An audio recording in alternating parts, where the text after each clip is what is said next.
Great. And we'll walk out as many seats as we need. Apostrophe. S. Okay. Big S.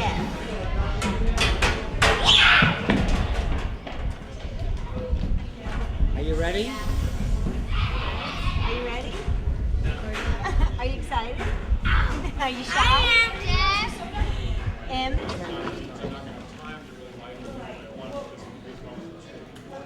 You guys in the story call? What? Hey! Ta-da! Right on.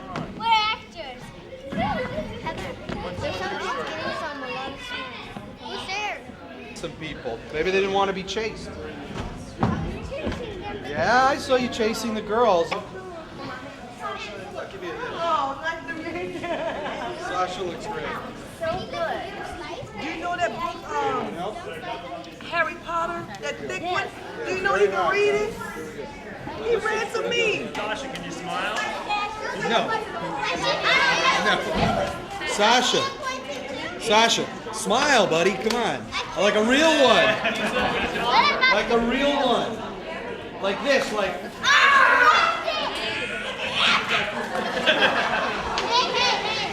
Oh, how about a normal smile? I'm gonna have you hold up your shoulder. I'm trying to take a picture of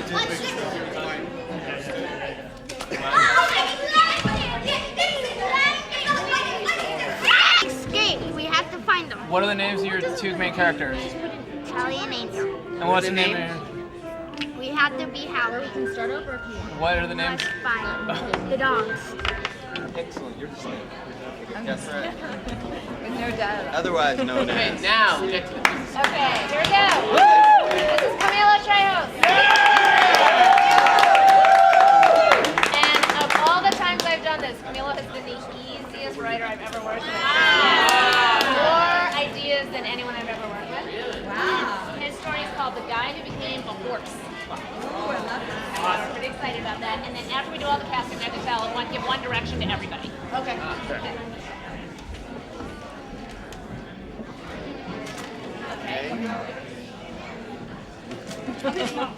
Are you trying to get a real homelessness? Yeah. Wow. No, you're good, you're good. Thank you, Camila. Oh, thank Ah, you. the witch. Richard. You want to be the witch? I don't know. I bet you.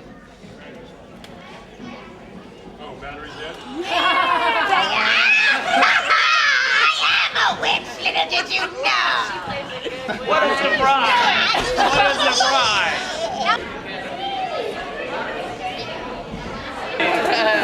Fantastic. Good job. Yes. Jerry is a very strong silent artist type. Written a very strong, scary story. So we have a mom and two of her girls. We have a scary stranger. We have a monster, an alien, and a zombie who don't speak, but they do quite a few things. All right, so Carla is our lead little girl.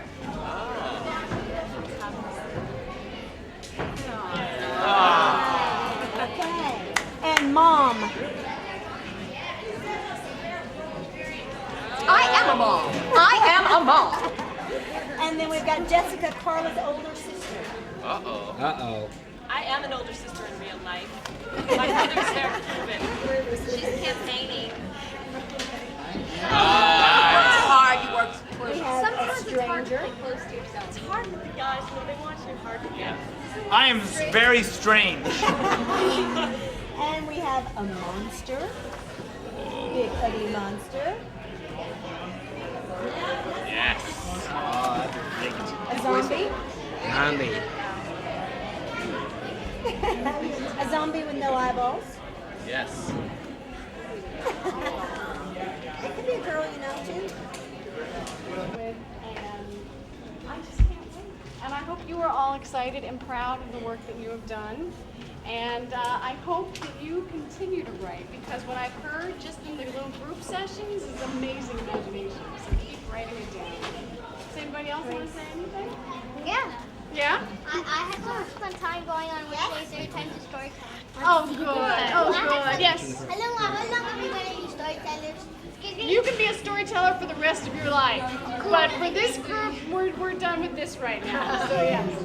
I wanna say that this Wednesday was like a favorite day because I was coming to the Siak store to hang out.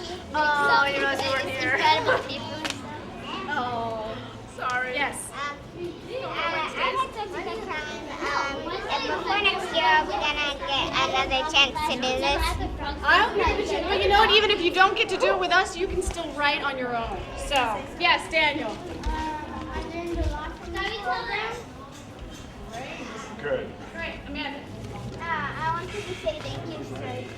Well, thank you, writers. Thank you. All right, now you guys be sure to say something when you get up on stage. You can say whatever you want. Everybody do the chick thing. Huge face. Hold on, let me see what happens with that one. Oh. One more time. Oops. You gotta get right next to each other. Really close. Stand right down there. Really close together. Really close together. Big group. Oh, shite. And look up at the camera again. And make a big face.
Scene 1, in the village.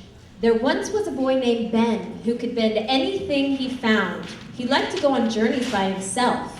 Ben was trying to fly, but every time he tried to fly, he fell. I don't think I can do this anymore. So Ben asked his friend Flash to help. You know, it's too hard to fly. Keep trying. No matter how hard I try, I still can't do it. Don't say that. Well, keep trying. Scene 2, on a mountain. Ben climbs up a mountain to the top. He jumps, and then he starts to fly. Oh, oh, oh, oh, this is amazing! Ben falls down again. Oh, I quit. Ben runs back to the village. And since he jumped off the mountain, he wanted to get some food. So he went to the bakery. In the bakery has bread and donuts and peanut butter jelly and jam. Ben's dad owns the bakery. Ben enters the bakery. It's too hard. I can't fly. Keep Dad. trying, son. But then I climbed the mountain. I started to fly, but then I fell. Then do it again because it's always important. If someone couldn't ride a bike, they would keep trying. All right, I will try again. So Ben got a piece of his dad's bread and went to go climb the mountain again. And then he jumped off again. He thought happy thoughts. And then he flew. He flew all across the world. He lands in Japan. Ben lands in Tokyo. He sees that everything looks like America, but isn't America. Everyone was speaking a different language. He sees Japanese. So then Ben and Bryant went to an underground temple. It was gold. It had gold. This is amazing. Everything's so shiny. It's very amazing. They go to play a video game called Mega Man. Yeah, I don't know how to play Mega Man. When they landed, they didn't feel a thing. They landed at the bottom of a lake. Is anybody hurt? No, I'm not hurt. Ben puts his hands together, and whatever he thinks of comes to life. Ben thinks of scuba masks, and scuba masks appear on Ben and Brian's face.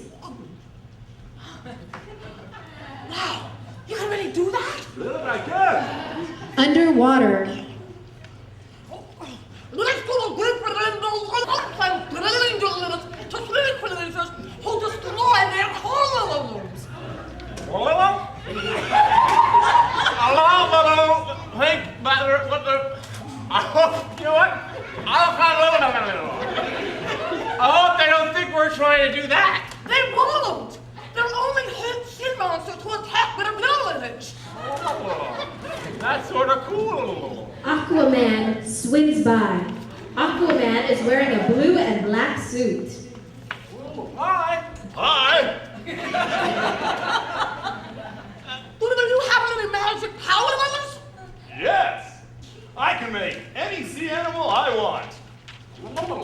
Can we see your powers? Yes. Aquaman holds up his fingers to his head and closes his eyes, and all of the sea animals he created came. Is that a shark gonna kill us? No, because he's lived there a long time and I tamed him. Are you sure? Yes.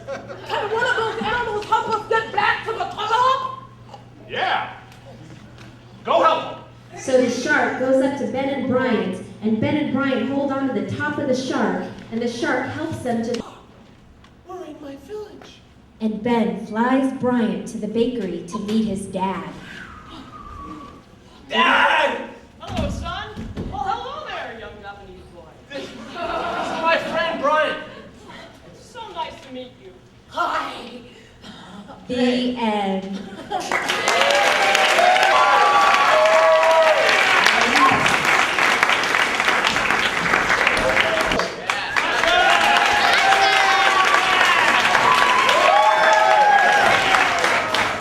I don't think there's any doubt that he's the best dressed of the young storytellers.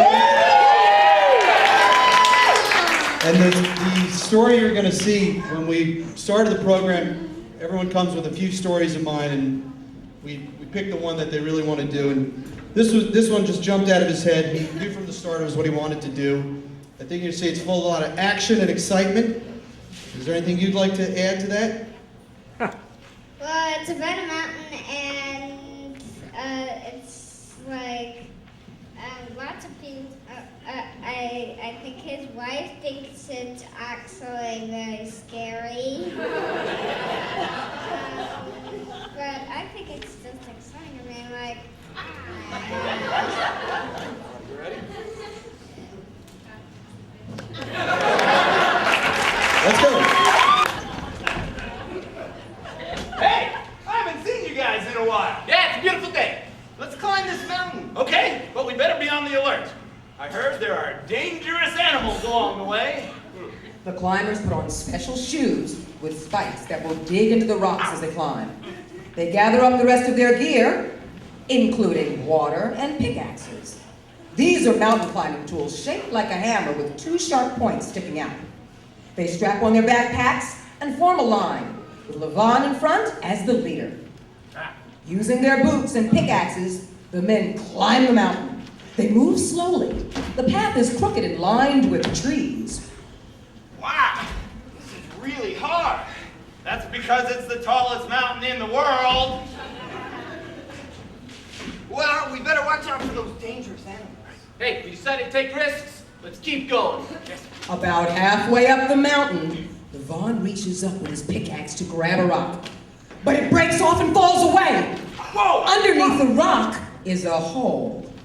A giant poisonous snake pops out and bites the climber on the leg. Hey! What the? And it's been an absolute pleasure working with Amanda. She is extremely talented, extremely funny, and extremely smart. She tells me that she wants to be the next Britney Spears, but I think in reality we have the first Amanda Galling. So. She also wanted to say something about her story. It was called Charlie and Angel. Yeah. Yeah? These are two. What kind of dogs? Cocker Spaniel. Aren't they? Yeah, but. They're... What kind are they? What kind of Charlie Angel? Doc?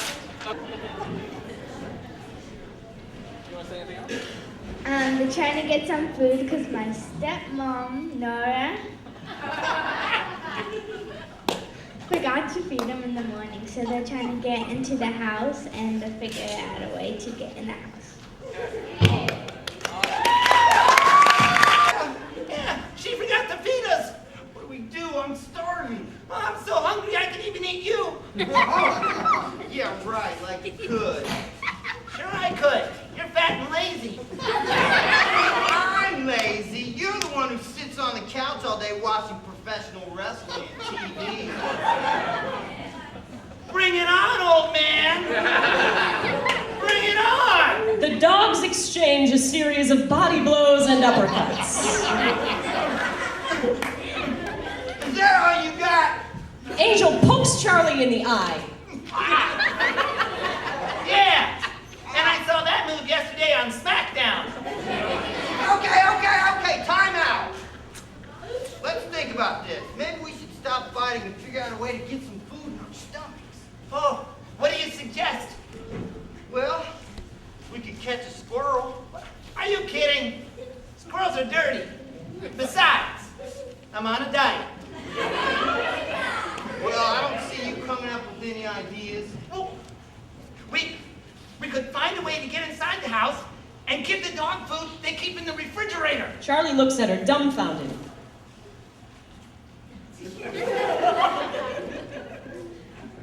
Yeah? Says her prayers and gets into bed. Before we begin, if there are any adults in the audience that scare easy, I would suggest you find a friend and sit very, very, very close to them. You might even hold hands because, my friends, this is a very frightening story. Yeah, you Yeah, can you say can say that. that again. Absolutely. Too scary. Right. Way too scary. Yes. Great point. A long, long time ago, there was a young pharaoh named Yami, who was the sixth cousin of the great pharaoh Ramses. Yami's parents, Khufu and Miss Sybil, sit around the house eating figs and talking about taking a vacation. You're worried. The boy's a dunderhead. Yesterday, I asked if he'd like to have lunch with his cousin Tutankhamun. And you know what he said to me, Sybil? No. He said, why would I want to hang around with some 9-year-old stuck-up child pharaoh when I have places to go and things to see? and there it was, folks. The next day, Yami packed his straw suitcase with all of his clothing and lots of figs. Now here's where it gets scary for me, and I might add, totally unbelievable.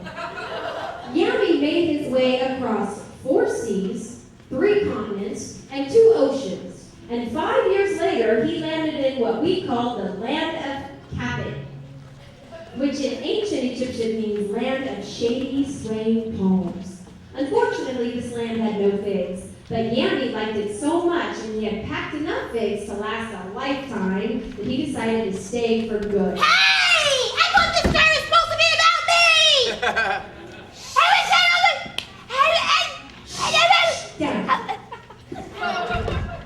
It is, sweetie. It is. I was just getting to that.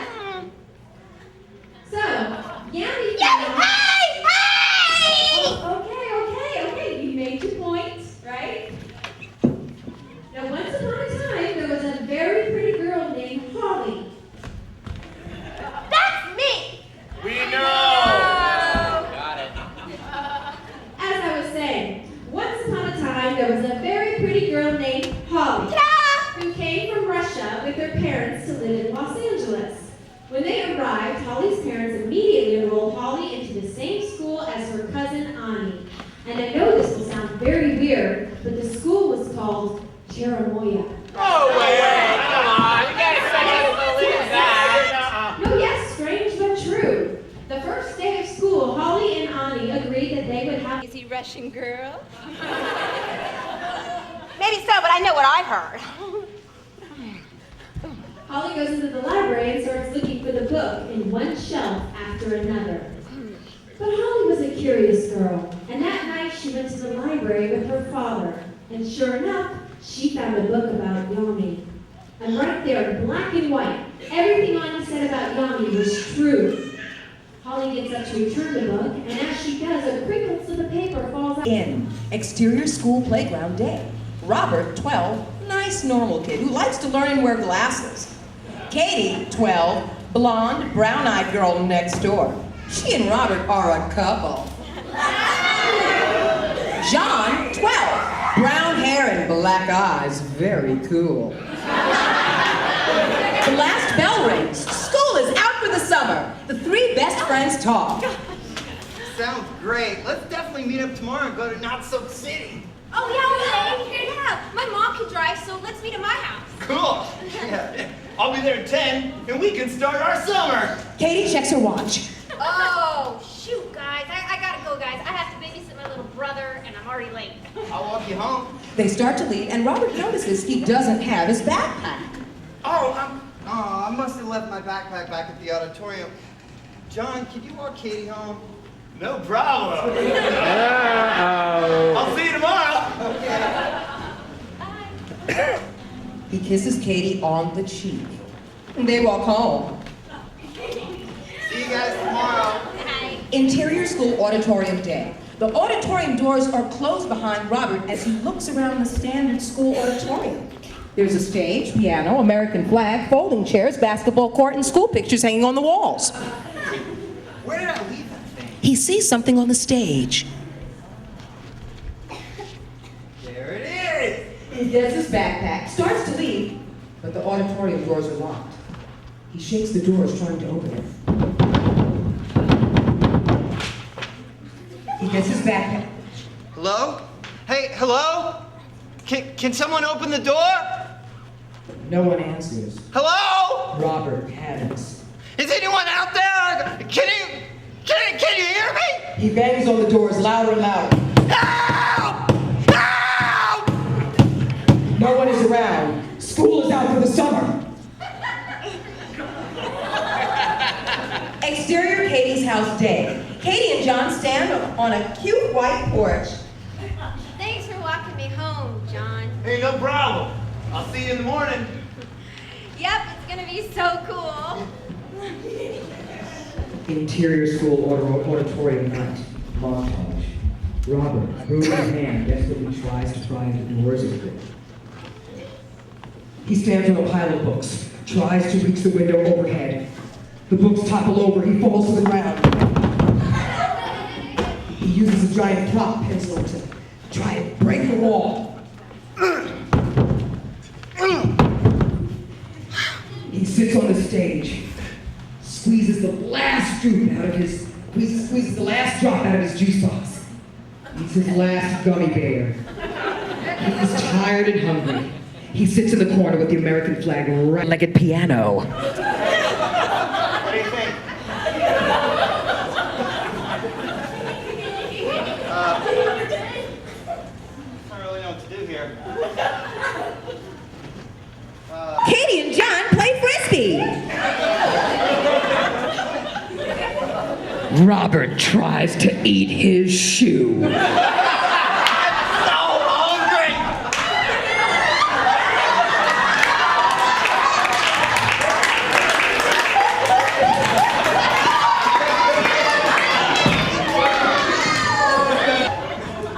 glad you're my boyfriend. Interior auditorium. Robert, dying from hunger, sits on the stage, writes his last will and testament.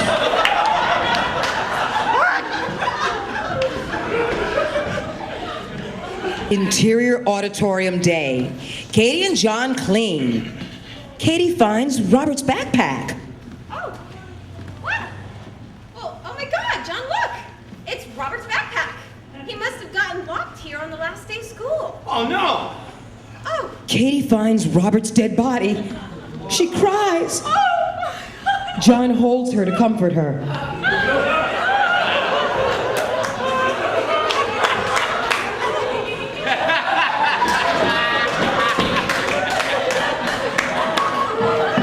But then